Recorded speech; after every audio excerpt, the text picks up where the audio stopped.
Hi friends, top 5 anime பார்க்க போகிறேன். எண்டில் ட்விஸ்ட் இருக்குது. நம்ம லிஸ்ட்டில் 5th பிளேஸை பிடிச்சிட்டு ஜுஜுட்சு கைசன். இந்த அனிமே ஸ்பிரிச்சுவல் கர்ஸ் அந்த மாதிரி சொல்லிட்டு நிறைய வரும். இதில் இருக்க வில்லன் கூட ஒரு கர்ஸ். இந்த லிஸ்ட்டில் 4th பிளேஸை பிடிச்சிருக்கு நருட்டோ நம்ம லைஃபுக்கு ரிலேட் ஆகிற ஸ்டோரி மாதிரி இருக்கும். இதில் நிறைய சென்டிமெண்ட்டான கேரக்டர்ஸ்லாம் இருக்குது.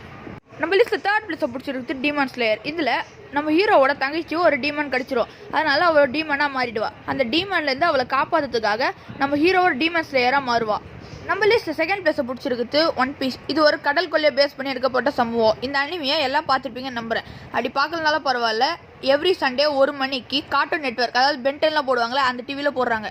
நம்பர் 1 பார்க்கறதுக்கு முன்னாடி உங்களுக்கு அனிமி பிடிக்குன்னா சேனல் சப்ஸ்கிரைப் பண்ணிட்டு எந்த அனிமி பிடிக்குன்னு கமெண்ட் பண்ணுங்கள். இல்லை எனக்கு அனிமெலாம் பிடிக்காது, கேம் தான் பிடிக்குன்னா எந்த கேம்னு சொல்லிட்டு கமெண்ட் பண்ணிட்டு ஒரு லைக் போட்டுருங்க. பார்க்கல எத்தனை பேருக்கு பிடிக்குது. நம்ம லிஸ்ட்டில் முதல் இடத்த பிடிச்சிருக்கு அட்டாக் ஆன் டைட்டன். இந்த அனிமையில் ஒரு பெரிய மான்ஸ்டர் மனுஷங்க வாழ்கிற இடத்துக்குள்ளே வந்து மனுஷங்களை சாவடிக்கும். அதில் கடைசியாக மனுஷங்க தப்பிச்சாங்களா இல்லையான்னு சொல்கிற